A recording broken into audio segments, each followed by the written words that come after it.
لوگ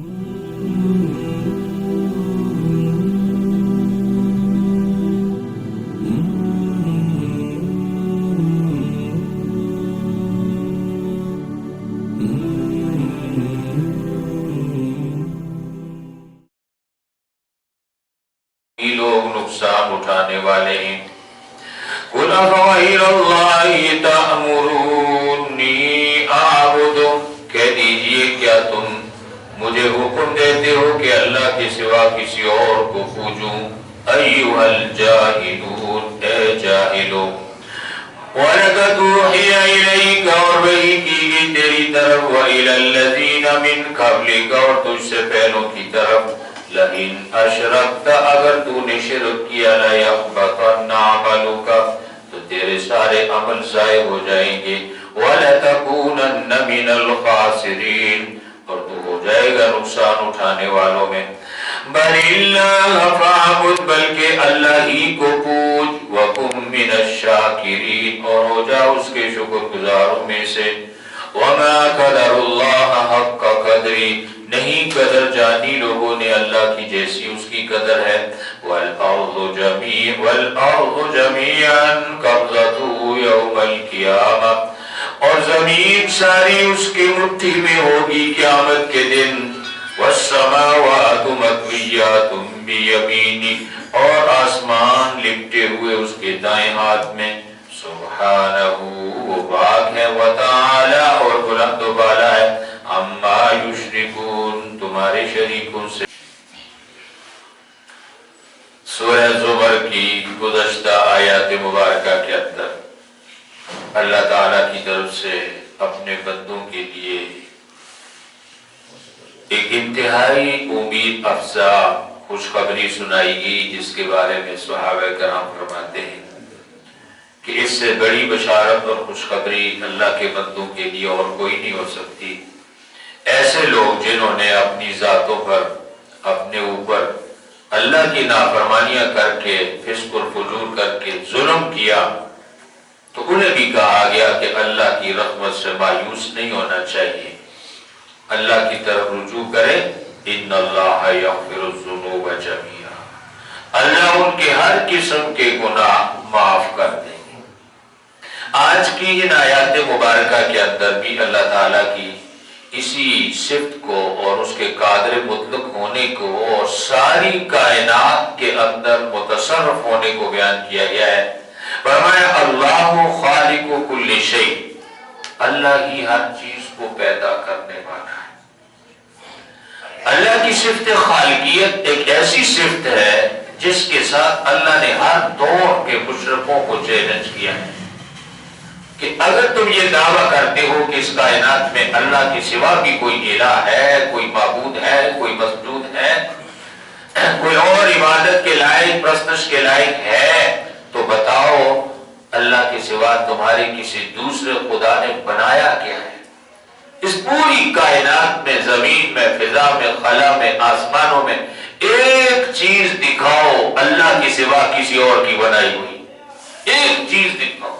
آج تک خدائی کے دعوے دار تو آئے ہیں، لیکن کوئی یہ نہیں کہہ سکا کہ یہ پہاڑ میں نے بنایا ہے، یہ دریا میرا بنا ہوا ہے، یہ ستارہ میرا بنا ہوا ہے، یہ سیارہ میرا بنا ہوا ہے. آج تک کوئی دعویٰ نہیں کر سکا. اس لیے یہاں بھی اللہ اپنی صفت خالقیت سے فرماتے اللہ خالق کل شیء، اللہ ہی ہر چیز کو پیدا کرنے والا ہے. اور وہ صرف پیدا کرنے والا اور بنانے والا ہی نہیں ہے، وَهُوَ عَلَىٰ كُلِّ شَيْءٍ وَكِيلٌ، وہ ہر چیز کا کارساز بھی ہے، بناتا بھی ہے، پھر اس کو چلاتا بھی ہے، پھر اس کی حفاظت بھی کرتا ہے. ایسا نہیں ہے کہ اس کائنات میں، اس دنیا کی مارکیٹ میں کوئی پروڈکٹ بنا کر پھینک دیتا ہے پھر پوچھتا ہی نہیں ہے. نہیں، اگر ایسے ہوتا تو اللہ کی مخلوقات رول رول کے بڑھ جاتی. بنانے کے بعد ان کی حفاظت بھی کرتا ہے، ان کی دیکھ بھال بھی کرتا ہے، ان کی ضرورتوں کو پورا کرتا ہے، ان کی حاجتوں کو. انسانوں کی نہیں، جانور، چوپائے، مویشی، حشرات الارض، کیڑے مکوڑے، چرند پرند، ہر ایک چیز کو روزی بھی پہنچاتا ہے. یہی اس کی صفتیں وکیل ہے، وکیل بھی ہے، ہر چیز کا ذمہ دار بھی ہے، کارساز بھی ہے.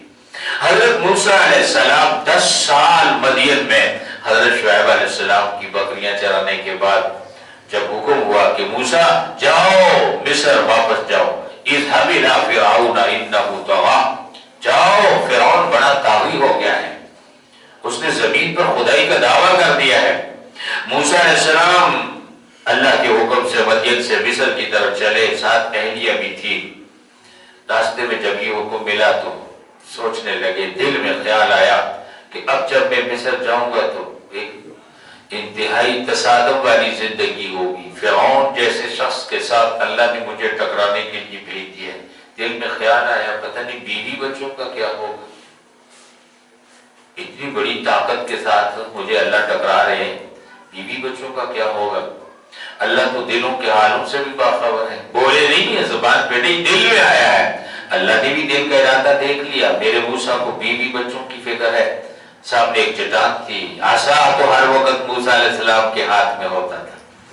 اللہ پاک مجھ سمیت سب کو عمل دن ہاتھ میں لاٹھی رکھا کرے، یہ سنت انبیاء ہے، انبیاء علیہ السلام کی سنت ہے۔ آپ علیہ السلام نے فرمایا محشر کے میدان میں لاٹھی والے لوگ بہت کم ہوں گے، بہت کم ہوں گے، لاٹھی ضرور رکھا کرو، سنت انبیاء ہے۔ تو حضرت موسیٰ علیہ السلام کے ہاتھ میں لاٹھی تھی اور بڑی مارکت العلا لاٹھی تھی، وہ تو کبھی سام بن جاتی تھی، اژدہا بن جاتی تھی، اور اسی لاٹھی کو تو انہوں نے بحری کلزم پہ مارا تو 12 ٹکڑے ہو گئے سمندر کے۔ تو سامنے ایک پتھر کا، اللہ پاک نے کہا موسیٰ اس پتھر پہ ضرب لگاؤ، ضرب لگائی، پتھر کے 2 ٹکڑے ہو گئے، 2 ٹکڑے ہو، بیچ میں ایک اور پتھر نکل آیا۔ فرمایا موسیٰ اس پہ بھی ضرب لگاؤ، اس پہ ضرب لگائی، اس کے 2 ٹکڑے ہوئے، اس پہ سے تیسرا پتھر نکل آیا۔ کہا موسیٰ اس پہ بھی ضرب لگاؤ، اس پہ ضرب لگائی، اس کے اندر ایک کیڑا تھا اور اس کے منہ میں سبز پتا تھا۔ اللہ نے بتا دیا موسیٰ میرے کام پہ نکلے ہو، اولاد کی رزق کی فکر نہ کرنا، اگر تیرا رب پتھر کی 3 تہوں کے اندر کیڑے کو سبز پتا پہنچا سکتا ہے تو موسیٰ کے بیوی بچے بھوکے نہیں مریں گے۔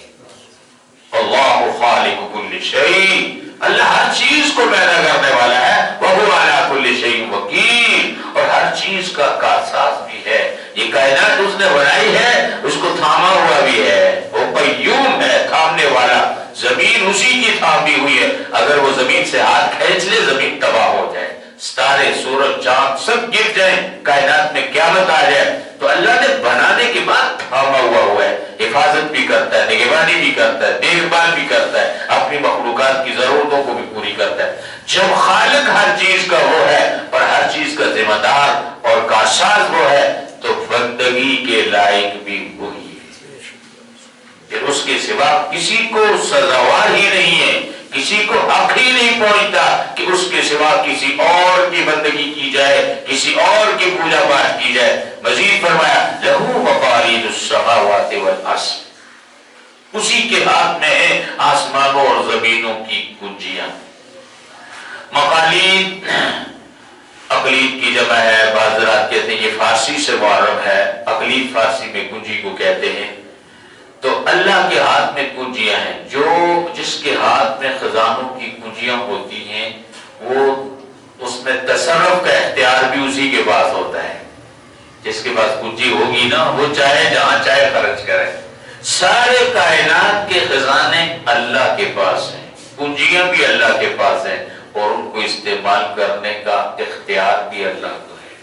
جس کو جتنا چاہے دے دے، کسی کو فقیر بنا دے، کسی کو غنی بنا دے، کسی کو بادشاہ بنا دے، کسی کو گدھا بنا دے، یہ اس کی تقسیم ہے کہ کنجیاں ساری اس کے پاس ہیں، ہر قسم کے خزانے اللہ کے پاس ہیں۔ تو جب خزانے بھی اس کے ہیں، خالق بھی وہ ہے اور ذمہ دار اور وکیل بھی وہ ہے، تو پرستش بھی اس کے سوا کسی کی روا نہیں ہو سکتی۔ والذین کفروا بآیات اللہ، وہ لوگ جو اللہ کے حکموں کا انکار کرتے ہیں، اولئک هم الخاسرون، اللہ فرماتے ہیں وہ نقصان میں پڑ گئے، خسارے میں پڑ گئے، دنیا میں بھی اور آخرت کی دائمی اور نہ ختم ہونے والی زندگی میں بھی ہمیشہ خسران میں رہیں گے جنہوں نے اللہ کے حکموں کا انکار کیا، اللہ کی آیتوں کی تکذیب کی اور ان کو جھٹلایا۔ اللہ حضور علیہ السلام کو اللہ فرماتے ہیں میرے پیغمبر آپ ان سے کہہ دیجئے، ان باتوں کو تو کافر اور مشرک بھی تسلیم کرتے تھے کہ کائنات کو بنانے والا اللہ ہے، اور چلانے والا بھی اللہ ہے اور رزق دینے والا بھی اللہ ہے۔ جب ان باتوں کو تسلیم کرتے ہو تو پھر اس بات کو تسلیم کیوں نہیں کرتے ہو کہ پرستش بھی اسی کی ہوگی، عبادت بھی اسی کی ہوگی اور نافرمانی پر سزا بھی وہی دے سکتا ہے۔ اب ان سارے مبادیات کو، مسلمات کو تسلیم کر کے اللہ کی عبادت، لا شریک کی عبادت کو نہ ماننا اور جزا سزا کا انکار کرنا، یہ بہت بڑی جہالت کی بات ہے۔ جب مانتے ہو کہ ہر چیز کا خالق وہ ہے، ہر چیز کا مالک وہ ہے، ہر چیز کا رازق وہ ہے، تو پھر بندگی کے لائق بھی وہی ہے اور پھر نافرمانوں کو سزا دینے کا حق بھی اسی کو ہے۔ اسی پر فرمایا قُلْ أَفَغَيْرَ اللَّهِ تَأْمُرُونِّي أَعْبُدُ، اے پیغمبر آپ ان سے کہہ دیجئے کیا تم لوگ مجھے سکھاتے ہو کہ میں اس کے سوا کسی اور کو پوجوں، اللہ کے سوا کسی اور کی بندگی کروں، اللہ کے سوا کسی اور کی پرستش کروں؟ تم غیر اللہ کی عبادت اور پرستش کی کا مجھے حکم دیتے ہو؟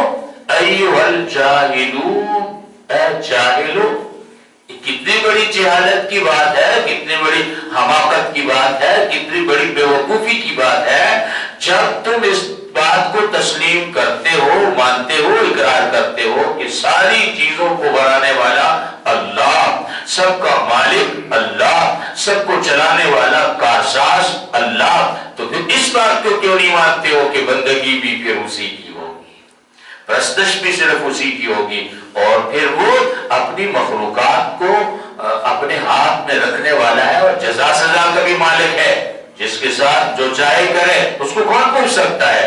تو اللہ جہاں اپنی ذات میں لا شریک ہے، اپنے فیصلوں میں بھی لا شریک ہے، اس کو کوئی روکنے والا، ٹوکنے والا، پوچھنے والا کوئی بھی نہیں، صرف بندوں کو کہا جا رہا ہے کہ وہ اللہ کی طرف رجوع کرے۔ وَلَقَدْ أُوحِيَ إِلَيْكَ وَإِلَى الَّذِينَ مِن قَبْلِكَ، اب اللہ کے سوا غیر اللہ کی عبادت، پوجا پاٹ، پرستش، بندگی، یہ اللہ کو اتنا ناپسند ہے کہ اللہ پاک قرآن میں فرماتے ہیں ان اللہ لا یغفر ان یشرک بہ، میں اس کو کبھی نہیں معاف کروں گا بغیر توبہ کے جس نے شرک کیا ہے، ویغفر ما دون ذلک لمن یشاء، اس کے سوا جس کو چاہے معاف کر دے۔ مشرک کو اللہ معاف نہیں کرتے۔ میں نے عرض کیا پہلے بھی آپ کے سامنے کہ یہ اللہ کی غیرت کا مسئلہ ہے، اور دنیا میں دو چیزیں ایک ہی ہو سکتی ہیں، اب اور رب۔ باپ بھی ایک ہوتا ہے، کسی کے دو باپ نہیں ہوتے، اور رب بھی ایک ہوتا ہے۔ انسان تو بہت غیرت کا پتلا ہے، کوئی کہہ دے نا تیرے دو باپ ہیں، دم توڑ کے رکھ دیتے ہیں، مرتا ہے اور مارتا ہے۔ جس طرح اللہ کہتے ہیں جس طرح تم نہیں مانتے کہ میرے دو خدا، میرے دو باپ نہیں ہو سکتے، اللہ کہتے ہیں میری بھی غیرت کا مسئلہ ہے، میں دوسرے رب کو نہیں مانتا، ہو ہی نہیں سکتا دوسرا رب، رب بھی ایک ہوگا، اب بھی ایک ہوگا، نہ کسی کے باپ دو ہو سکتے ہیں، نہ دنیا میں رب دو ہو سکتے ہیں۔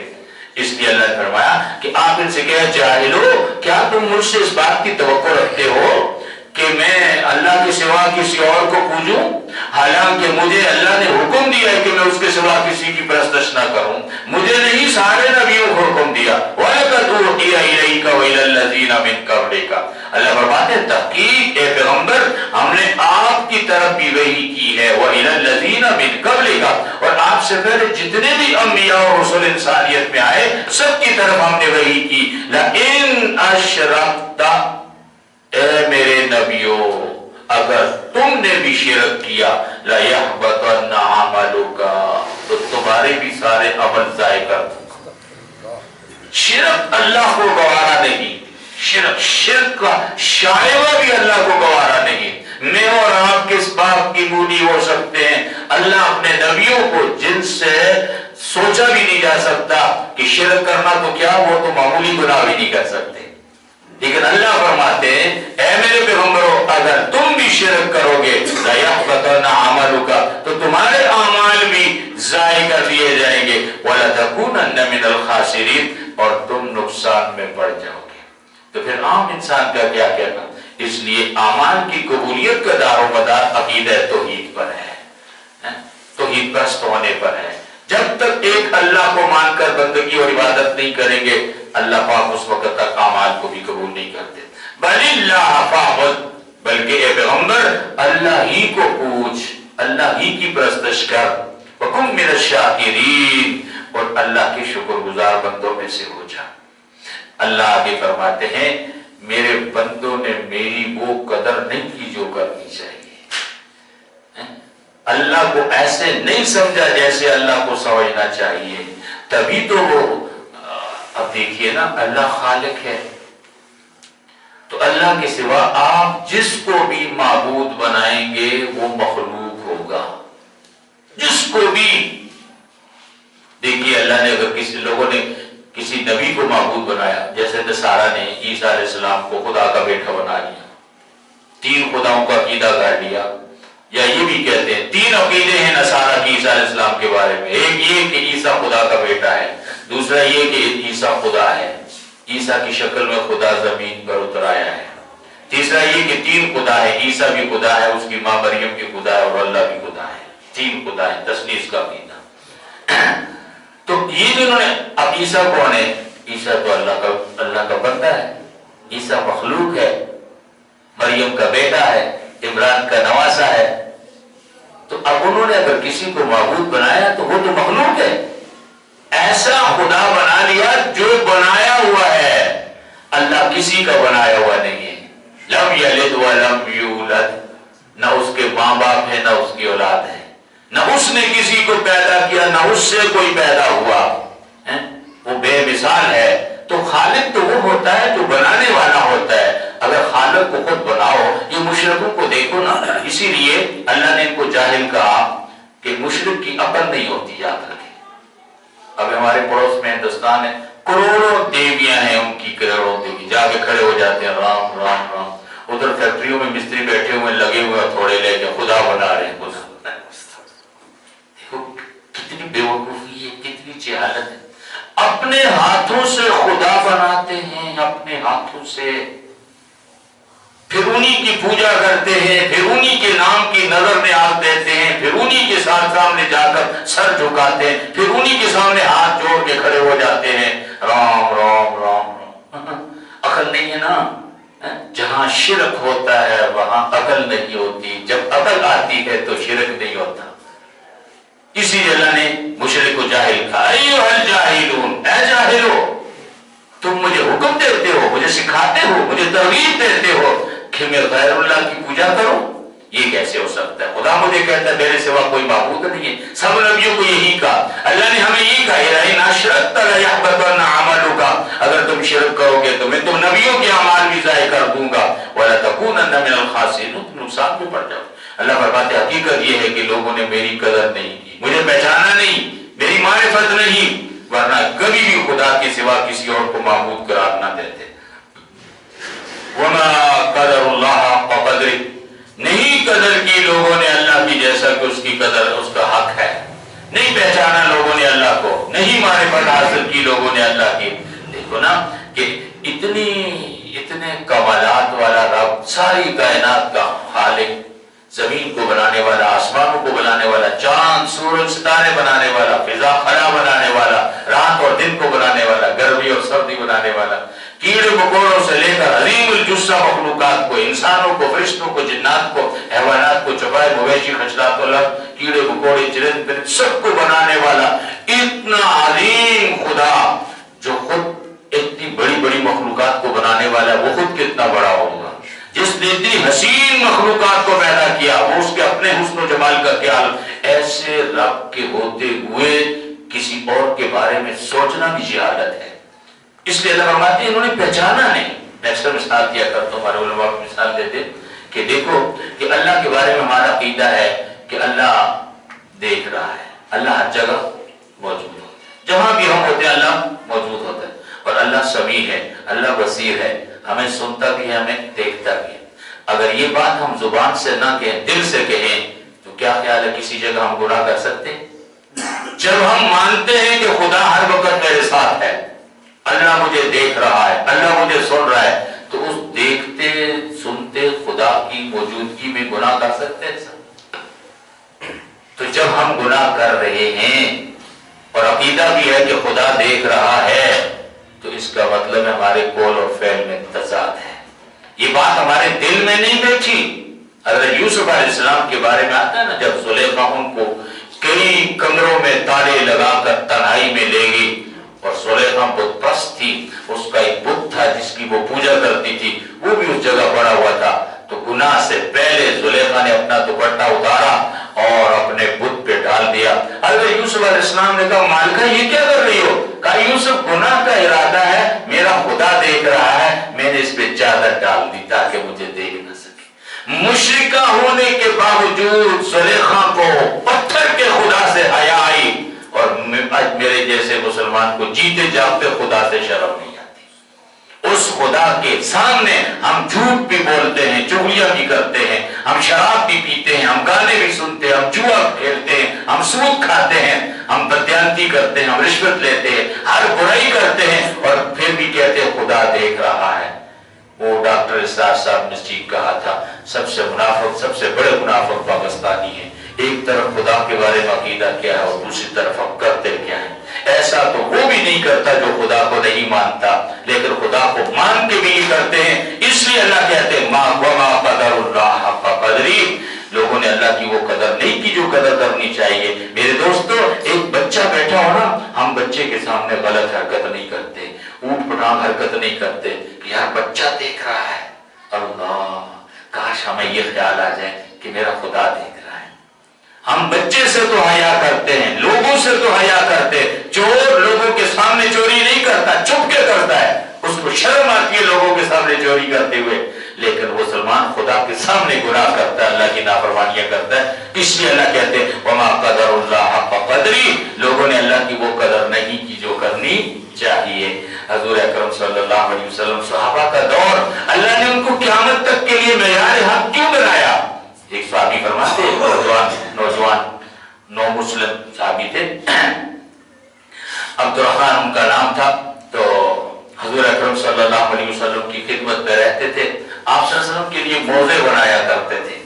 ایک مرتبہ گھر کی طرف جا رہے تھے تو اچانک قصدن بھی نہیں، غیر ارادی طور پر ایک گھر پہ نظر پڑی، گھر کے اندر کوئی خاتون ننگی نہا رہی تھی، ڈر گئے، خود دیکھا بھی نہیں، اچانک نظر پڑ گئی، تو اتنے خوف زدہ ہو گئے کہ میرا کسی ننگی عورت پہ میری نظر کیوں پڑ گئی، مجھ سے کتنا بڑا گناہ ہو گیا، بس جگر جا رہے تھے ادھر ہی بھاگ گئے۔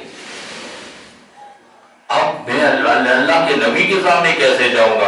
اللہ وہی کر کے پیغمبر کو بتا دیں گے کہ تیرا یہ صحابی اس نے تو ننگی عورت کو دیکھا ہے۔ وہ اللہ کے خوف سے پہاڑوں میں نکل گیا ہے، پہاڑوں میں نکل گیا ہے، اور پہاڑوں میں جا کر گری اور زاری کرتے تھے، اے اللہ تو مجھے موت دے دے، میری روح کو روح کے ساتھ ملا دے اور میرے جسم کو مردوں کے ساتھ ملا دے، اور یا اللہ مجھے قیامت کی ذلت سے بچا۔ حضور علیہ السلام نے حضرت عمر کو، حضرت سلمان فارسی کو کہا جاؤ اس نوجوان کو تلاش کر کے لاؤ۔ جو علاقہ بتایا گیا تھا وہ وہاں گئے، وہاں پہ زفاف نامی مدینے کے ایک چرواہ بکریاں چرا رہا تھا۔ حضرت عمر نے پوچھا کہ اس طرح کے گلیے والا نوجوان تو نہیں دیکھا؟ کہنے لگا وہ جو اللہ سے ڈر کے پہاڑوں میں چھپا ہوا ہے، اللہ سے ڈر کے پہاڑوں میں چھپا ہوا ہے۔ اور اللہ پاک نے بدلیا وہی حضور علیہ السلام کو بتایا کہ فلاں جوان جو ہے نا وہ میرے خوف سے پہاڑوں میں چھپا ہوئے ہیں۔ تبھی آپ علیہ السلام نے دو صحابہ کرام کو، حضرت عمر اور سلمان فارسی کو پیچھے بھیجا، تو پھر وہ چرواہ کہنے لگا وہ جب رات ہوتی ہے تو وہ باہر نکلتا ہے غار پہاڑوں سے، سر پہ ہاتھ رکھ کے روتا ہے، کہتے اللہ مجھے موت دے دے، میری روح کو روح کے ساتھ ملا دے، میرے جسم کو مردوں کے ساتھ ملا دے، یا اللہ مجھے معاف کر دے، مجھے قیامت کے دن رسوا نہ کرنا۔ ایک گناہ ہوا، بلکہ میں کہوں گا گناہ بھی نہیں تھا، لیکن خوف، اللہ کی خشیت کتنی طاری ہے کہ میں اللہ کے نبی کے سامنے کس طرح جاؤں گا، حضور علیہ السلام کے سامنے مجھ سے کتنی بڑی خطا ہوگی۔ حضرت عمر نے کہا ہاں وہی نوجوان ہے، کہا وہ رات کو ملے گا۔ انتظار کیا، رات ہوئی تو وہ نکلا اور چیخ مار کے خدا سے فریادیں گریا کر رہا تھا۔ حضرت عمر رضی اللہ عنہ اس کے پاس گئے، فرمایا اللہ کے نبی آپ کو یاد کر رہے ہیں، تو کہنے لگا کیا اللہ نے میرا گناہ ان کو بتا دیے؟ ڈر گیا، فرمایا نہیں، آپ آئیں لے کر آئے تو کہنے لگے وہ حضرت عمر آپ مجھے اس وقت مسجد نبوی میں لے کے جائیں جب حضور علیہ السلام نماز میں مشغول ہو، اس طرح نہ لے کے جائیں۔ ٹھیک ہے، آپ نماز میں مشغول ہوئے تو یہ تینوں حضرات شریک ہو گئے جماعت میں۔ سلام پھیرا، حضور علیہ السلام نے حضرت عمر سلمان فارسی کو دیکھا اور پوچھا کیا ہوا اس نوجوان کا؟ کہا حضور لے آئے ہیں۔ کہا کہاں ہے؟ نبی صلی اللہ علیہ وسلم نے دیکھا پیچھے بیٹھا ہوا تھا تو رو رہا تھا۔ حضور صلی اللہ علیہ وسلم اس کے پاس گئے اور گریہ ازاری کر رہا تھا۔ آپ صلی اللہ علیہ وسلم نے اس کا سر اٹھا کے اپنی گود میں رکھا تو اس نے سر اٹھا لیا۔ آپ نے فرمایا کیوں اپنا سر پیچھے کر لیا؟ کہا حضور میرا یہ سر اس قابل نہیں ہے کہ آپ کی گود میں رکھا جائے، میرے سر میں گناہ ہے، یہ گناہگار سر آپ کی گود کے قابل نہیں۔ آپ صلی اللہ علیہ وسلم نے فرمایا اللہ معاف کرنے والا ہے، جاؤ اپنے گھر کے اندر، خدا معاف کر دیں گے۔ گھر چلا گیا، پھر 8 دن نہیں آیا۔ ایک دن حضرت سلمان فارسی کہا حضور عبد الرحمن تو موت کے قریب پہنچ گیا ہے، آپ جا کر اس کی عادت کریں، اس کی عادت کریں۔ تو نبی اکرم صلی اللہ علیہ وسلم وہاں گئے تو آپ صلی اللہ علیہ وسلم سے کہنے لگے کہ اللہ مجھے معاف کر دیں گے؟ آپ صلی اللہ علیہ وسلم نے فرمایا ہاں اللہ تجھے معاف کر دیں گے۔ ایک چیخ ماری اور فوت ہو گیا۔ یہ تھا اللہ کا خوف۔ اس لیے اللہ کہتے ہیں وما قدر اللہ کا قدری، لوگوں نے اللہ کی وہ قدر نہیں کی جو کرنی چاہیے۔ اللہ کتنی عظیم ذات ہے، والارض جميعا قبضته یوم القیامہ، قیامت کے دن ساری زمین خدا کی مٹھی میں ہو۔ ایسے خدا کے ہوتے ہوئے تم کسی اور کو سجدہ کرتے ہو، کسی اور کو مشکلوں میں پکارتے ہو، کسی اور کی بندگی کرتے ہو، کسی اور کو کی پوجا پاٹ کرتے ہو۔ اتنا ایسا کوئی ہو سکتا ہے؟ کوئی پہاڑ اپنے ہاتھ میں نہیں لے سکتا، خدا تو وہ عظیم ذات ہے۔ وَالْأَرْضُ جَمِيعًا قَبْضَتُهُ يَوْمَ الْقِيَامَةِ، قیامت کے دن ساری زمین اس کی مٹھی میں ہوگی۔ خدا ذی جسم نہیں ہے، یہ آیات متشابہات میں سے ہے۔ اس کا معنی یہ کریں گے اللہ اپنی شان کے مطابق زمین کو اپنے پاس لے لیں گے، ایسا ہماری طرح اللہ کا ہاتھ نہیں ہے کہ مٹھی میں آ جائے گی۔ والسماوات مطویات بیمینہ، اور 7 آسمان لپٹے ہوئے خدا کے دائیں ہاتھ میں ہوں گے۔ یہ بھی بتایا جا رہا ہے کہ ساری چیزیں اللہ کے کنٹرول میں ہوں گی۔ اللہ کا کوئی بایاں نہیں، یاد رکھنا اللہ کا دایاں ہی دایاں ہے۔ کہہ دیا جاتا ہے محاورتاً انسان کو سمجھانے کے لیے، آسمان لپٹے ہوئے اللہ کے ہاتھ میں ہوں گے۔ فرمایا اور جو تم اللہ کے بارے میں سوچتے ہو خدا تمہاری سوچ سے بہت بہت بلند و بالا ہے۔ سبحانہ، وہ پاک ہے، وتعالی، اور بہت بلند و بالا ہے، عما یشرکون، تمہارے شریکوں سے۔ ان شریکوں کے ساتھ تو کوئی نسبت ہی قائم نہیں کی جا سکتی اللہ پاک کی۔ اللہ تعالیٰ میں سمجھنے کی اور عمل کی توفیق